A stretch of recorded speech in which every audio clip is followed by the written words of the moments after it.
Assalamualaikum warahmatullahi wabarakatuh teman-teman semua. Sebagai seorang muslim, mempercayai apa yang ada di dalam Al-Quran adalah sebuah kewajiban.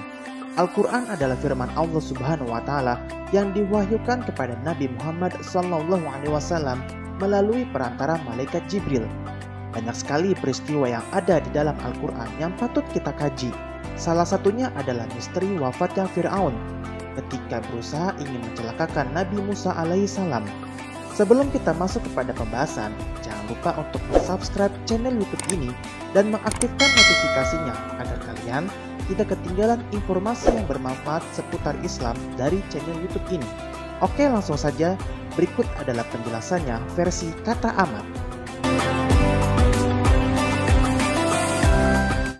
Seorang arkeolog bernama Ronwiat pada tahun 1988 mengklaim bahwa dirinya telah menemukan bangkai kereta kencana di dasar Laut Merah yang diduga itu adalah kereta kencana milik Fir'aun pada saat mengejar Nabi Musa alaihissalam dan Bani Israel di Laut Merah. Ronwiat dan juga rekan peneliti lainnya menemukan beberapa tulang manusia dan kuda yang diduga kuat itu adalah bala tentaranya Fir'aun saat mengejar Nabi Musa alaihissalam.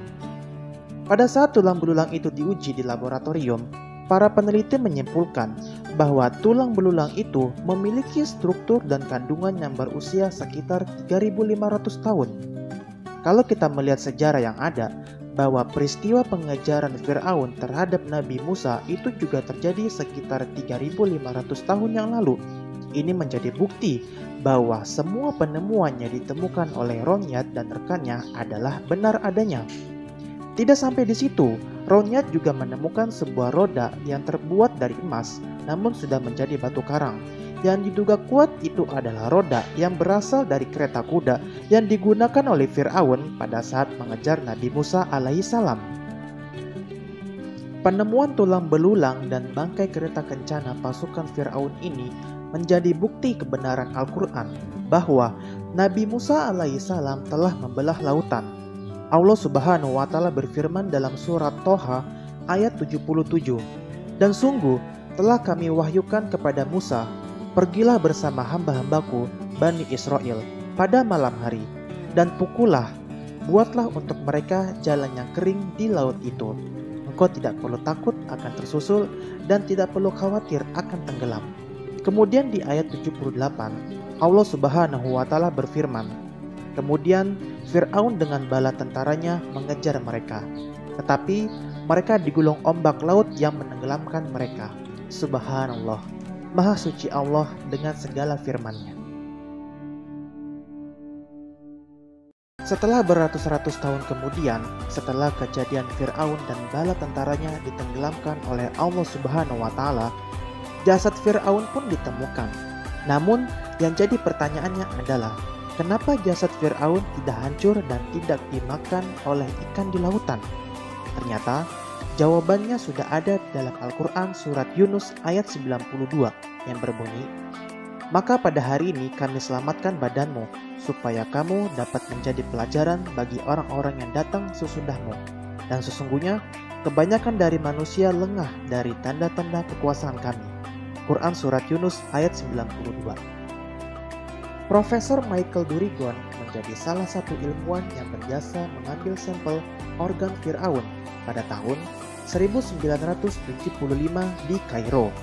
Setelah penelitian, sang profesor menemukan bahwa kondisi tubuh Fir'aun masih utuh meskipun sudah tenggelam di laut selama waktu yang lama. Bantuan penelitian pun ditawarkan oleh Eropa untuk menganalisis mumi Fir'aun tersebut.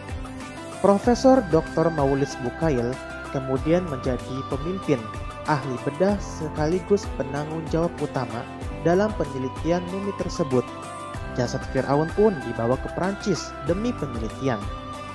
Hasil penelitian menemukan hal yang mengejutkan bahwa sisa-sisa garam yang melekat pada tubuh mumi adalah petunjuk bahwa Fir'aun meninggal karena tenggelam. Jasadnya yang baru dikeluarkan dari laut kemudian segera dibalsem untuk diawetkan. Namun, hal ini tetap mengganjal logika sang profesor. Bagaimana mungkin jasad mumi yang sudah tenggelam lama di dalam laut ini masih lebih baik kondisinya dibandingkan dengan mumi-mumi lainnya. Bukhail kemudian dibantu oleh Kekaldi dan Durigon. Tim medis akhirnya menemukan bahwa kematian cepat Fir'aun bukan karena tenggelam, melainkan karena hantaman keras di bagian tengkoraknya. Hal tersebut mulai sesuai dengan penggambaran kematian Fir'aun di dalam Al-Quran, bahwa dia mati karena ditelan ombak. Bukhail kemudian merilis laporannya yang berjudul Les Mumis des Pharaons et la Médecine, yang artinya Mumi Fir'aun, sebuah penelitian medis modern. Ia lalu mendengar bahwa Al-Quran sebenarnya telah mengisahkan cerita tenggelamnya Fir'aun. Begitu pula dengan penyebab selamatnya mayat tersebut. Bukhail kembali berpikir, bagaimana mungkin Al-Quran sudah ada sejak dulu menceritakan tentang penyelamatan jasad Fir'aun.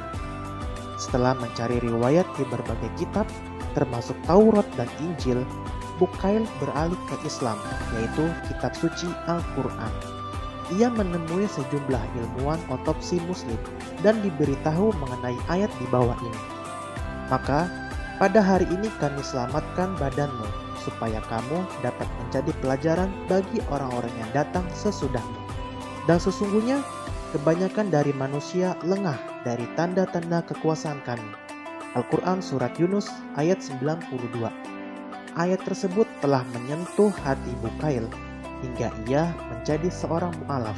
Masya Allah, maha benar Allah dengan segala firman. Bagaimana teman-teman? Semoga video ini dapat menambah wawasan kita terhadap sejarah yang tertuang di dalam Al-Quran. Dan semoga kita semakin semangat untuk mempelajari Al-Quran. Amin, amin ya robbal alamin. Sampai jumpa di video selanjutnya. Saya Ahmad, pamit undur diri. Wassalamualaikum warahmatullahi wabarakatuh.